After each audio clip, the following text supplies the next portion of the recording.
أعوذ بالله من الشيطان الرجيم. بسم الله الرحمن الرحيم.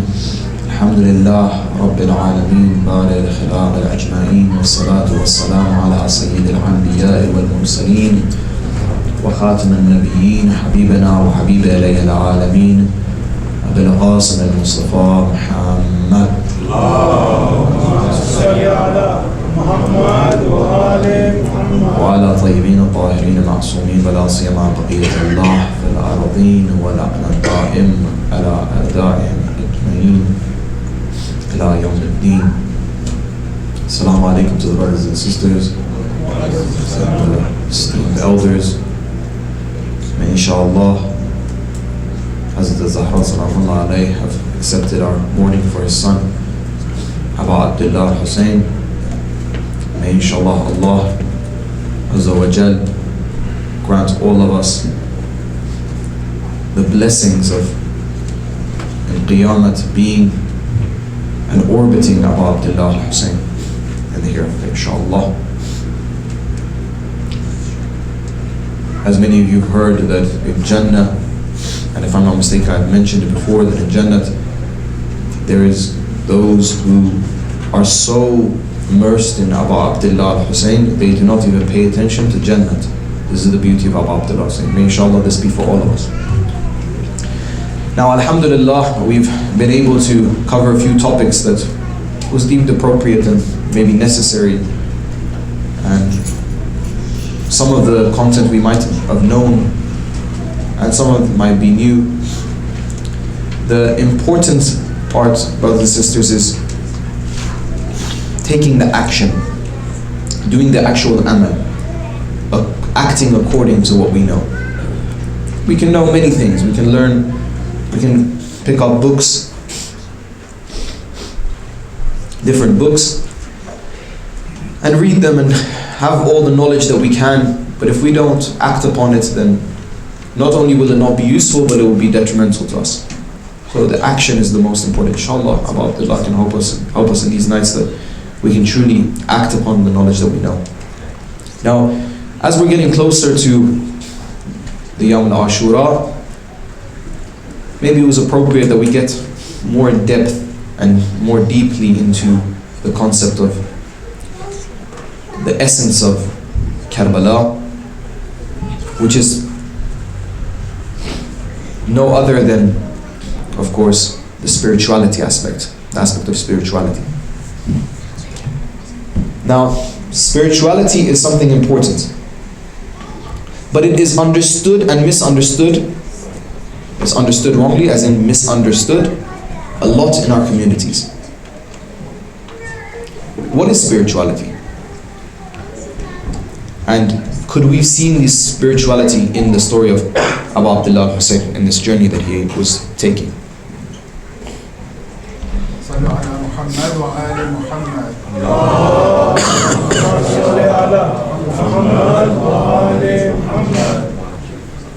If you can please recite another salawat.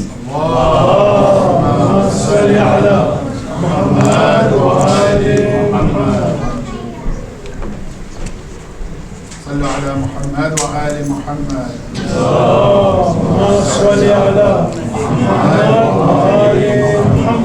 Now, this concept of spirituality is extremely important. Some may even say that it is a core part of Islam. That's how important it is. Some may say it's a core part of Islam, and also a core part of the story of Karbala. Now, what is spirituality? What does it mean that we are doing sayr ilallah? Well, sayr in its essence, in the word itself, means a journey. It means you're going towards something, in the Arabic sense. You're going towards something. What are you going towards? Going towards Allah. In a nutshell, if I want to explain what spirituality is, spirituality in a nutshell is going towards Allah. Well, now we're thinking, well, what's the difference? Isn't Islam that? Exactly. Islam is that. Spirituality is going towards Kamal, towards perfection. Isn't that what we're supposed to do in Islam? Of course it is. They're hand in hand together. However, the misconception of spirituality is because there is other spiritualities outside of Islam, and sometimes those style of spirituality has an effect on what we perceive as Islamic spirituality. Yes? So we have the wrong concept. That spirituality that is mentioned in other religions or outside of religion, which you see in the modern day, they try to advertise it even more, spirituality outside of Islam, because both, some people have, there's many definitions and it's a science in within itself. Say spirituality and mysticism, for example, the difference is that mysticism in the context of religion, spirituality is striving for a higher, something higher than the materialistic realm. There's many different definitions, but this is one of them. One understanding. Now, before we get into the crux of the matter about spirituality and what spirituality it is and its relation with Islam and the different aspects, we need to understand first what an insan is. And this is where in the famous hadith, man arafa nafsa fa'arafa rabba comes from. If you understand yourself, the nafs, then you understand your Rabb, your Allah. Now, this hadith is an extraordinary hadith. It's a hadith that is, you can from this one sentence understand hundreds of different things. You can understand, for example, until you know yourself, as in your shortcomings, you will not reach your God. You will not understand. Your understanding won't go up. It can have many different. One of the understandings is also the fact that if I don't understand the mabda and the maqsad, as in the what an insan is, where is it coming from and where is it trying to go, then I will not understand my Allah, Allah that I worship. Why? Because we said that the maqsad is supposed to be Allah. We said sayra ila Allah. Remember? We said sayra ila Allah. So you're supposed to journey to Allah.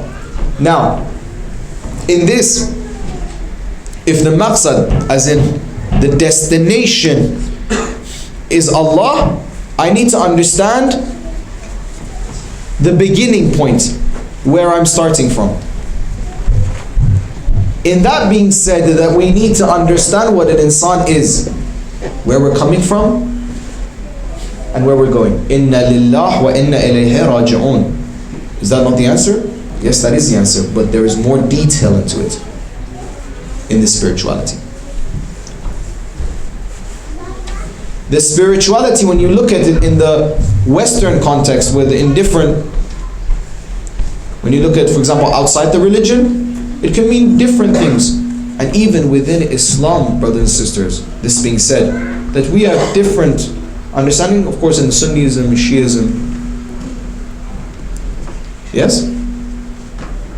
And sometimes that it's understood wrong because of other sects, whether it be the Sufis or whether it be other sects, for example. Now, we don't want to talk about that because of course that's going to be very lengthy about the different. We want to focus on the spirituality of Abu Abdullah al-Hussein, of the Ahlul Bayt in its general sense. Ahlul Bayt. The spirituality that is mentioned in the Quran and the spirituality that is from the Ahlul Bayt. Yes? Now before saying this, we need to understand what an insan is and the capabilities of an insan, a human, mankind, a human in its best sense. So, what is a human being? First of all, we need to look at some of the ayat of the Quran, which is that Allah has created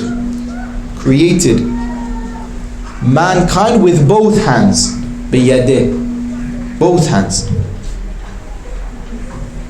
Now this is interesting. Why is it in the ayah saying Allah has created us with both hands? Now, if we take this very materialistic, then are you trying to say Allah has a hand? Of course not. The understanding that we've learned from the Ahlul Bayt, of course, Allah does not have this physical body that they attribute to God, which in some other sects they have. No. La kamithlihi shay. There is nothing, no object like Him. He has no limitations. If you have you perceive Allah as having a body, you've limited Him. Because every object has a limit. This hand of mine, if I say Yadullah fawqa aydihim, for example, and you say that Allah has a hand, as some do, you've limited him. Now then they have a problem saying, okay, well, if Allah has a body, then He needs to be infinite. Well, and then they say Allah is on a throne, then that means that Allah needs to go over the throne, He needs to be bigger than the throne. You know, these are all the jail of the mind that we're in. No, we don't. You shouldn't perceive it in this materialistic sense. Now we're getting a bit difficult, so bear with me. We're trying to come out of our comfort zone, because of course we're very used to this materialistic realm, because that's all we see and that's all we know. But we shouldn't perceive it in that way. Now Allah saying that He has created us with both hands, this has a meaning. Of course not the materialistic meaning. So what meaning can we understand? Here the Ma'asumi ulama have come and explained to us in the tafasir. Meaning that there is two aspects to a person. One being Jamal and one being Jalal. These are the two aspects. One being Jamal and one being the Jalal. Now, a lot of things can be Jamal and Jalal. A lot of things can be Jamal and Jalal. For example, Jamal in the sense of beauty and going closer to Allah. Jalal in the sense of going away, you could say. Jamal and Jalal. Meaning that Abu Abdullah al-Hussein, if you use him in the sense that he has wanted for him to be Safinatun Najah, the ark of salvation, he will be for you Jamal. If you listen to the waswas of shaitan, it will be Jalal, you will go backwards. Now this aspect is even within us. We also have two aspects. We have within us this urge to go towards Allah, but we also have this urge of the materialistic realm, this nafs al-ammara. We have this urge of this materialistic realm. It is tricking us all the time. Insan has both aspects. But an insan, mankind, insan, is like no other creation. According to the Quran, all other creation is to serve insan. Why? So that insan can reach Allah. So insan can reach Allah. Now where are you saying this from? Well, let's see, from ayah 30 of Surah Baqarah all the way to ayah 37. This before the story of Hazrat Adam alayhi salam. Yes? Saying that Allah has created mankind. First, in the ayah 30, talks about the Khalifa of Allah. That I have created insan and Adam being the representative of Islam there, to be Khalifatullah fil arde, on earth, the Khalifa. A Khalifa in its essence, and this is why we say Amir al-Mu'mineen is the true Khalifa of Rasulullah sallallahu alayhi wa alihi wa sallam.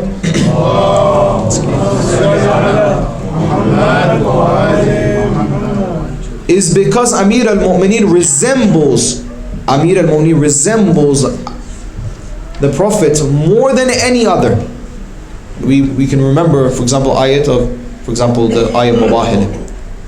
Anfusana wa anfusakum here. Nafs is, of course, Amir al-Mu'mineen, the nafs of the Prophet.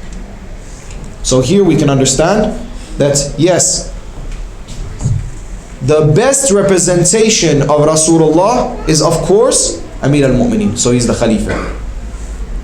So if an insan wants to be the Khalifa of Allah on earth, he needs to resemble the characteristics of Allah. In doing so, I need to do a few things. Number one, I need to understand what they are, for me to be able to resemble them. Let's go to the second ayah. When the malaik say to Allah that why have you created such a person that can wreak havoc and sin and so on and so forth, it says allama al-adama asma'a kullaha. This asma, these names, these names, this ilm, this knowledge was given to Hazrat Adam, was given to Hazrat allama al-adama asma'aha. And then thumma, then arada al-malaika. It doesn't say allama al-malaika, it says arada al-malaika. عرض الملائكة, and then of course the malaika says, هذا أنبئوني, we don't know what this is. Ya Allah, we don't know what this is. You know best. تبدون وما كنتم تعتمدون. You know best. You know this, what you have taught. If I want to give an example of this, is that yes, we, for example, the difference between seeing and having knowledge is, yes, you can see a plane fly, for example. All of us can see a plane fly, and we can see it. It's arada. But an engineer that goes and learns exactly how a plane flies, he's allama. He knows for a fact. He knows exactly what are the laws that governs for a plane to fly. He knows what's the ratio between the wings and the body of the plane, and so on and so forth, that all these aerospace engineers have to know. A car, I know a car moves, but I don't know exactly, unless you go out and allama, you understand the knowledge, you don't know exactly how the pistons are moving, you don't know exactly the engine, how does the engine connect to the wheels, and so on and so forth. Yes? Unless you go allama. Yeah, you can see a car moving, but it doesn't mean you understand it. But we understand when we see a plane and it's flying, we understand, oh, okay, so this is a knowledge I do not know. This is a knowledge I do not know, unless Allah teaches me.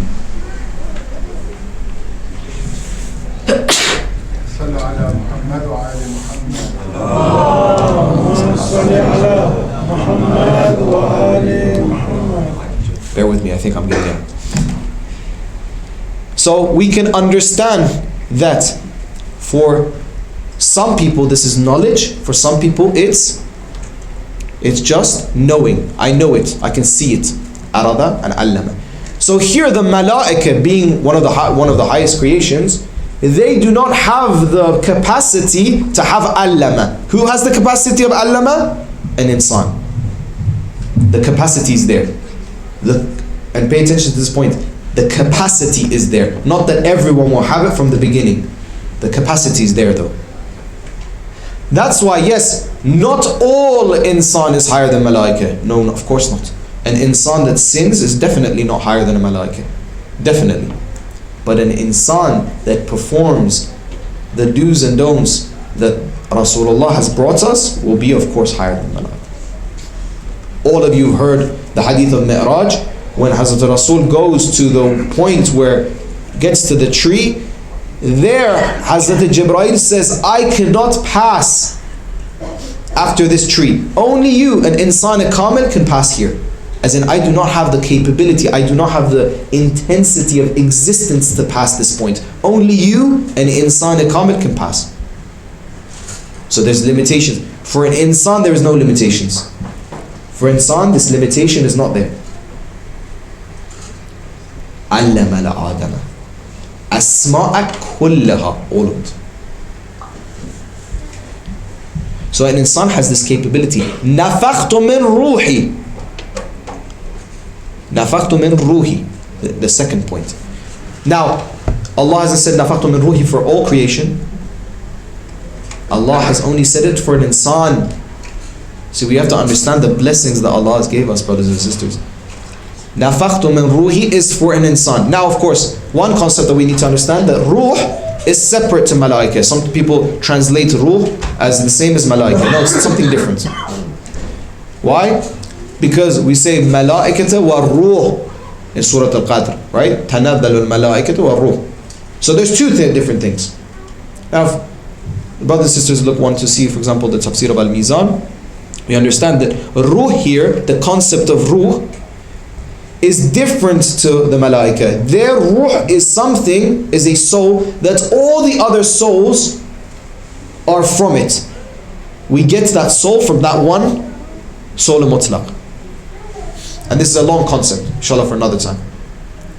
Just to know that there are two different concepts. Still, that being said, that all the ruh are from that ruh, in Laylatul Qadr, all of this comes to the khidmat and bows down to Wali Allah al-A'adam, which of course now is Imam al-Zaman Ruhi Ba'ahu. Yes?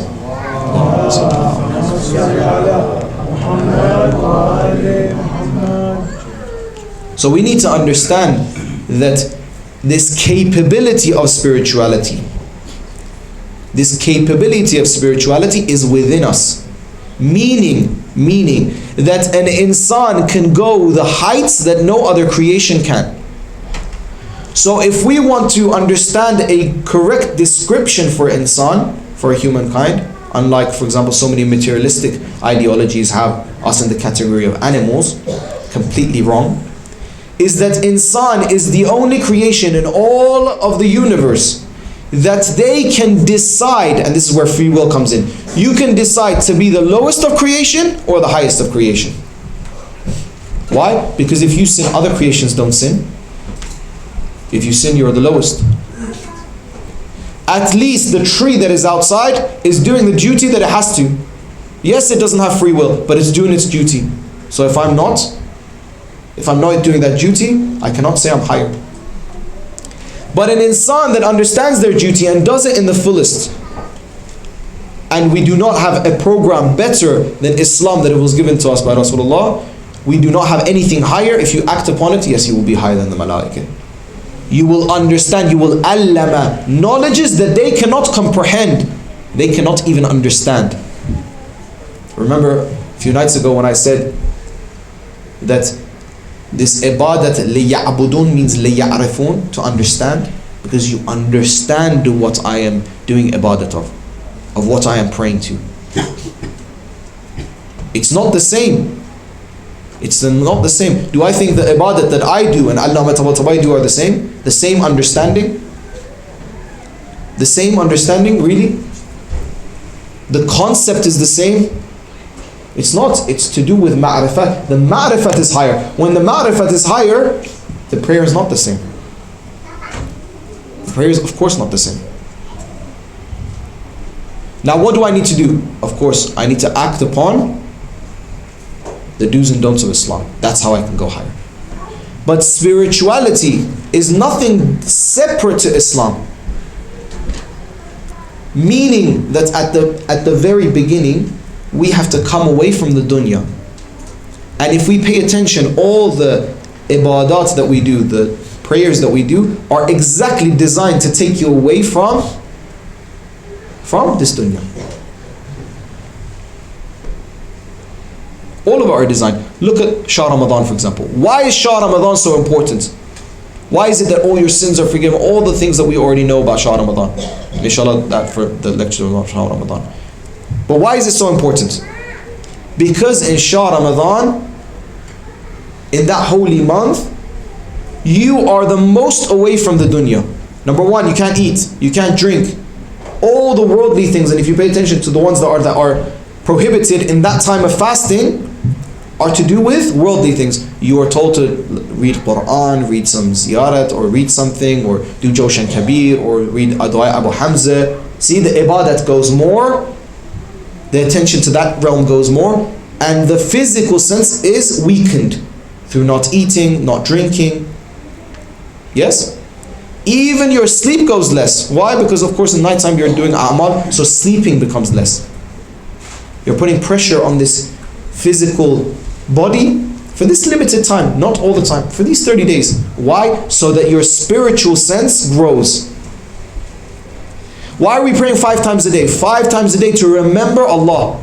Come away from the, when you say Allahu Akbar, Allah is greater than everything, anything. My wage, my house, my family, everything. Allah is the greatest.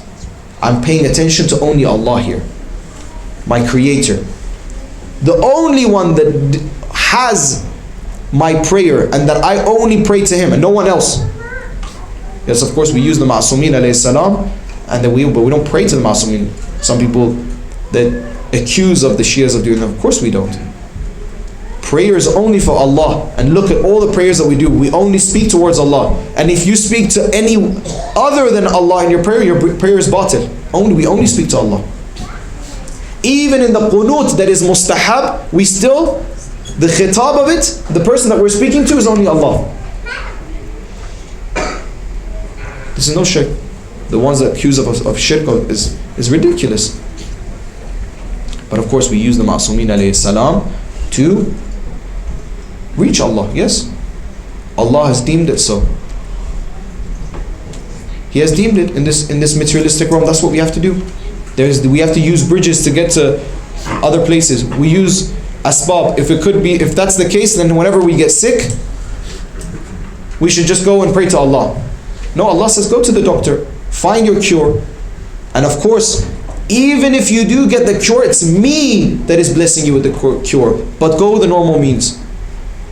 Go the means that I told you to go. To go through a physician, a doctor, so-and-so. Over there you don't say it's shirk. Here you say it's shirk. Now an insan, a true insan, at least has the capacity to understand haqq to batil. Justice and injustice. This is a lot. We can understand it. And we need to pick justice and go away from injustice. This concept of justice, of haqq and batil, is within an insan. Second was the choosing of the haqq. And third is that, and this is the hardest one by the way, this is the most, and I will give it to all of you, and I truly believe that this is the hardest one, is to have mustamir in it. As in to continue doing haqq and keeping away from batil. Continue doing our wazifa and doing the wajibat and keeping away from the muharramat. This is hard. Not once, not twice, not one day, not 2 days, not 1 week, not 1 month, not 1 year, but our whole lives. Yes, this is hard. Staying in this path, of course, this is very difficult. It's not an easy task.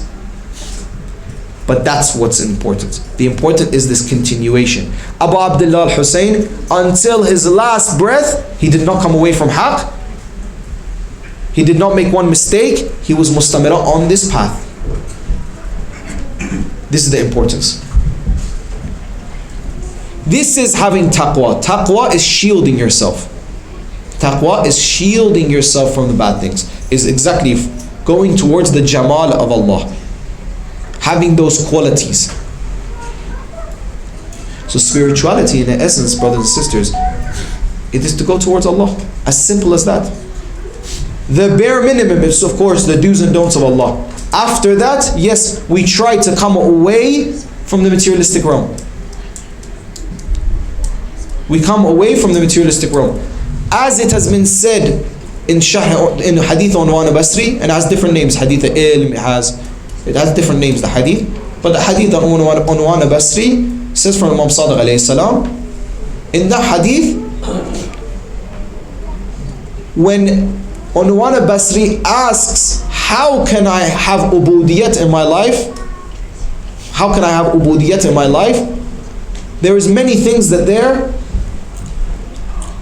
Imam Sadiq alayhi salam says to Unwan Basri, one of those things is do not see that you own the things that you think you own. This materialist things, the things that we think we own. You don't. That's the beginning. My house, my car, even my children, this concept of me, take this away from your head. This is stopping you from going towards Allah. This is very important, brothers and sisters. This is a concept that you can see in its best form in Karbala. There was no concept of my within the companions of Abu Abdullah Hussein. There was no concept. This concept wasn't in their heads. Everything belonged to Abu Abdullah. That's why Hazrat al-Qasim, which is there today's night, he says Ahlam and Hasan. Why? Beauty. All of this belongs to Allah and it's going back to Allah. So beautiful. All of its beauty, all of its sweetness. I'm just playing a role in this. I'm going with the flow of Allah. Not going against the flow, but going with Allah. In the same path that He wants me to go towards, Allah Azza wa Jalla. Of course it has difficulties. Of course it has difficulties. What good thing doesn't have difficulties? Whether we want to be, for example, professional athletes, we want to be scientists, whatever we want to be, does it not have difficulties? And do we think that the greatest of them all, which is Allah, to reach Him, trying to reach Him, it's not going to have difficulties? Of course it will have difficulties. It will have more difficulties than any other journey and any other path that we want to take. Yes? If we want to see an example of this difficulty, let's look at Karbala. Harder than Irban Irba, to be in pieces, to be crushed under the hooves of the horses. Giving your life, seeing your 6-month-old child be taken away from you. All the things that you, brothers and sisters, of course know. More difficult than that. More difficult than Imam Ali alayhi salam. Those many years. Bab al-ilm, to be housebound, to be taken away, and seeing that the ummah of Islam is going astray, going in a path that Rasulullah himself did not attend. He didn't want it to go that way. Is it not difficult? Such a person to be in the house and keep him away from society? Are the difficulties that Imam Hassan alayhi salam endured small? This concept of spirituality is within the lives of these individuals. Each individual that you see the shining of this concept of spirituality towards Allah, but in this understanding. This understanding of spirituality. It's not the concept that we think that, okay, because when we think, for example, as they call it in, for example, Urdu, the peers, yeah? That, it means that I need to go in a corner and I need to go in a cave and I need to recite, du'as and say zikr for thousands of hours and then I'm going to float. This is the wrong concept of spirituality in Islam. In spirituality, Islam is actually in society itself, being in society. Was Abu Abdullah not in society? Was Rasulullah not in society? Within being in society, having the attention to Allah all the time. It's easy to sit down and recite dua. How hard is it? After a little while, you get used to it. Yes, bring it to me, I can read Quran for hours. It might be difficult at the beginning. When you get used to it, what hard does it have? But you know what's difficult? What Amir al-Mu'mineen did. You know what's difficult? What Abu Abdullah did. In that moment when someone comes to you and is offensive to you, but you can hold back, you have anger, you withhold your anger, you can retaliate, you can not say anything. This is difficult. Someone says something behind your back, this is the one that burns. Someone that says something behind your back and it's not true, and you know something about them that is true, but you still hold your tongue. Because you say I won't say anything because of Allah. He made a mistake, she made a mistake. I'm not going to make the mistake. Even though it's true, I'm not going to let his dignity pour in front of everyone because Allah doesn't want me to. That's difficult. Even though they did it to you, even though they said it behind your back. This is a true ihsan. In that moment, then we see how difficult it is.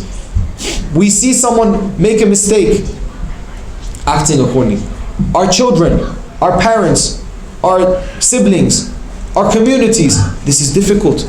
I grant you, it's very difficult. Otherwise, praying, you'll get used to it. You'll get used to it. The prayer is supposed to help you here. This is the exact moment that it needs to help you. It needs to hold you here. That's why we do it. When I'm saying this, please don't have the concept that, okay, that means that du'as, there is no importance in Quran, there's no, of course not. The whole importance of all of these ibadat is to help me in those moments to make the correct decision. For me to have a connection with Allah, and because I've made a connection with Allah, I don't want to lose this connection. I'm all the time afraid that it wouldn't be that I would fall and I would lose this connection, this pleasure I get from performing prayer, from reading Ziyat Ashura, from doing so and so. I don't lose this. Spirituality, we need to change it, the concept of it, brothers and sisters. Spirituality is a part of Islam. It's the core part of Islam. However, in the Shia faith, yes, like I said, it's with the do's and don'ts. Fiqh, it's in the bounds of fiqh. It's in the bounds of jurisprudence. Haram is haram, halal is halal. Yeah, there's many different sects that, for example, they want to twist it and say, oh, well, when you reach to this level, you don't have to do that. No. It's in the bounds of fiqh, And also it is in the bounds of aqaid, our theology, what we believe in. The core concepts, Tawheed, Idalat, Nubuwwat, Imamat, Ma'ad. And these 5 pillars, we have these concepts. But spirituality is the path to Allah.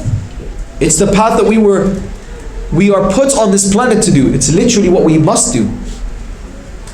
Sayr ila Allah, going towards Allah. Now of course, what I've mentioned so far, it's just the beginning. It's just the beginning. It will be much more in depth if we can become fana in Allah. If we can truly be dissolved in Allah, how Abu Abdullah was.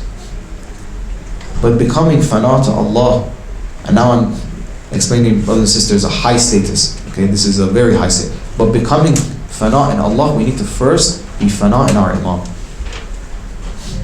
And that's how the companions of Abu Abdullah was. That's why Hazrat Qasim says, Ahla min asal.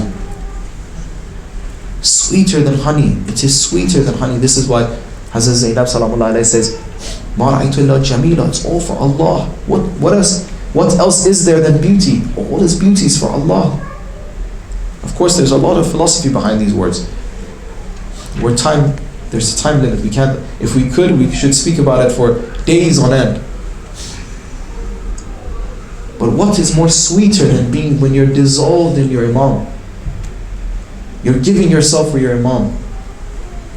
And when you do that, then, of course, you've dissolved yourself in a person, that person is dissolved in Allah. That person has the capability. That person has the ilm. Asma'a kullaha. That person is the Imam. And that's what I use for. These are the companions of Abu Abdullah. If we want to be like these companions in that day, we need to be like these companions.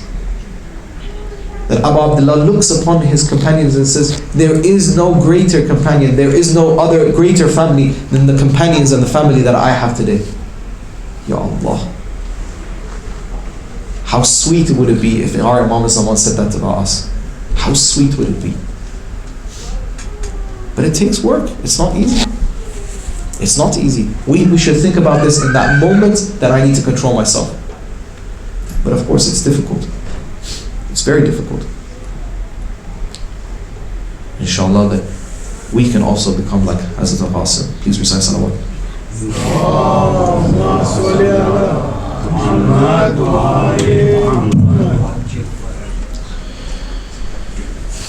Bismillahirrahmanirrahim. Assalamu alayka ya Aba Abdillah wa ala al-arwah allati halat fanam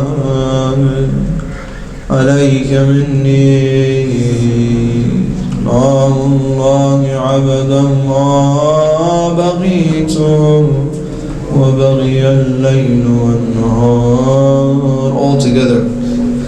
Assalamu alaykum wa ala Ali ibn al-Husayn wa ala al-arwah wa ala ashab al-Husayn. For a lifetime I have burned for you, O Yusuf al-Zahra. You are my helper, and I am your shame, O Yusuf al-Zahra. The only treasure I have is a tear, Ya Abu Abdullah. All the treasure I have is one tear. I am the buyer in your market with empty hands, O Yusuf al-Zahra. Though I am shackled in chains of sin for all my life, I've belonged to you, O Yusuf al-Zahra. My name, my honor, my entire life has been you, Ya Aba Abdullah. I am the dust beneath your feet.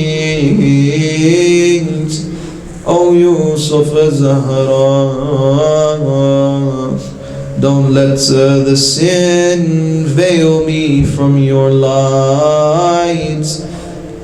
I am thirsty for your love, Ya O Yusuf Zahra. Ya ibn al-Hasan, Ya ibn al-Hasan, I call upon you, oh help me, Ya ibn al-Hasan. Brothers and sisters, I just remembered a story about Imam al-Zaman alayhi salam, that some have narrated that there was once a person that went, if I'm not mistaken, from India towards Karbala, and he had heard from some Shias that if you really want something, there is one man that can give it to you, and that's in Karbala. So he went on a pilgrimage and he got to Karbala. The person that owns the key to the Haram of Abu Abdullah al-Hussein said to him, of course this person was not in the religion of Islam, it was prohibited for him to enter the Haram, and he said, let's go speak to Alim. And Alim said, listen, go to the graveyard in Najaf and call upon, go say Ya ibn al-Hasan, say Ya ibn al-Hasan, and what you want will happen. So he did, and he called upon him. After a few hours he thought, why would he come to me? Why would he come to me? I don't even truly believe in him. Why would he come into me? I'm not his Shia. And then he came. He came to him. And he said, what do you want? He told him, and he said, okay, it will happen, don't worry about it. This man asked, Ya ibn al-Hasan, I have one question. He said, tell me. He said, how is it that I called upon you and you came? When I was in Karbala, I saw that so many of your Shias in so many trouble, but you don't go to help them? Brothers and sisters, you know what Ya ibn al-Hasan, our Mawla, said? He said, which one of my Shias like you have come 5 hours in the graveyard calling upon me, and still when I didn't come, you didn't think that I haven't come, but because you are in the wrong that I didn't come, you did not see yourself worthy enough. Brothers and sisters, which one of us have called upon Ya ibn al-Hasan, our Mawla, with true hearts? These are the final days, it's almost over. Ya ibn al-Hasan, Ya ibn al-Hasan, may I also be like a Qasim for you. I take my pride in your name, O Yusuf al-Zahra. Oh, please don't let my hand go, Ya Yusuf al-Zahra. Let us now, though the sacred words of Imam Zaman alayhi salam, and offer respect to Abu Abdullah.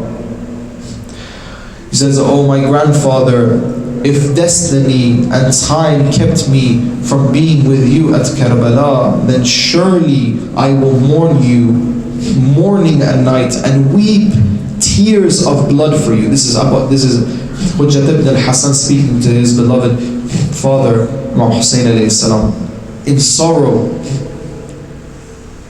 until I die grieving for you, for your loss. I will never forget the moment they were ridiculing you, Ya Yusuf al-Zahra.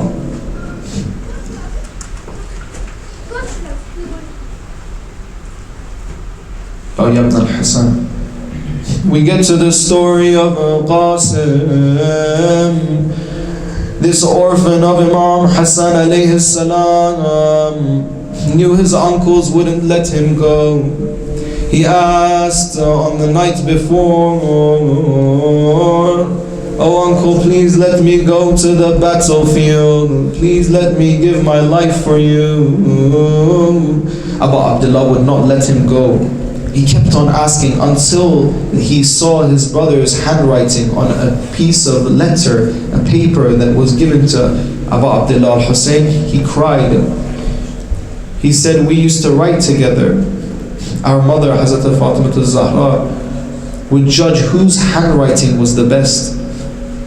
This orphan of Imam Hassan alayhi salam knew that his uncle would not let him go, so he had to ask. He asked, uncle, will I be killed as well in that night where all the lights were off and many have gone? He said, Ya Abu Abdullah, will I also be killed too? Abu Abdullah says, yes. And how do you find death? Asked to this young man, how do you find death? Ahlam and asal. This is Abdullah, this is Hazrat Qasim's reply. Sweeter than honey. This phrase only belongs to Qasim ibn Hassan. Even when the infant was murdered and was a shaheed, this was the same uncle that said, even they will kill us, my infant son. But all of this is ahlam and asal. There was no armor for Qasim. There was no armor for Qasim. So Hussein alayhi salam fashioned a turban as an armor. For his other clothes, of course, he tied, just like his brother Hassan used to wear, he tied the cloth around him. When he entered the battlefield, everyone said, look, they saw what is coming towards. It's like a wind. It's like a hurricane that is coming towards him. He went to the battlefield at 13 years old, and it looked like a hurricane had entered the battlefield, slashing with his sword one after the other. Even the youngest boy that came down was so mightyful in the army of Abu Abdullah al-Hussein. And coming to the battlefield, who is this young warrior? They said, who is this young warrior? And they said, إن تنكروني فأنا ابن الحسن سبط النبي المصطفى. If you don't recognize me, I am the son of Hassan, the grandson of the Prophet, the trusted one. He was a mirror of his father in the battle of Jamal. The young Qasim had fought like a furious lion in that last moment. Of course, when they were trying to martyr the son of Hassan, eventually Umar ibn Sa'd said, may the burden of all the Arab sin be upon me if I don't break the heart of his mother. Then of course they swarmed on Qasim, surrounded him, threw rocks at him. He had no armor, he had no shield. They hit his head until he fell from his horse. Then one enemy struck his head with his horse. He could no longer stay mounted. He fell, his body crushed under the horses. From the battlefield he heard, he said, uncle, Ya Abu Abdullah, Ya Abu Abdullah. Abu Abdullah rushed towards him, with only finding a voice beneath the trampled hooves of the horses. Amujan ahla min al-Hasan, Ya Abu Abdullah, sayalamu alladhina zalamu ayyamu ghalabin yanqalibun. Bismika al-azim al-a'zam al-jall al-akram. Bika ya Allah, ya Allah, ya Allah, ya Allah, ya Allah. Inshallah, may by the grace of Allah, all of us in our final moments be like Hazrat Qasim alayhi salam, and our children and our families live the life of the Shuhada of Karbala. And may inshallah all of us be like the companions and resemble the companions of Abu Abdullah Hussein for our own Imam. And inshallah may Allah hasten his reappearance day by day by salawat and Muhammad wa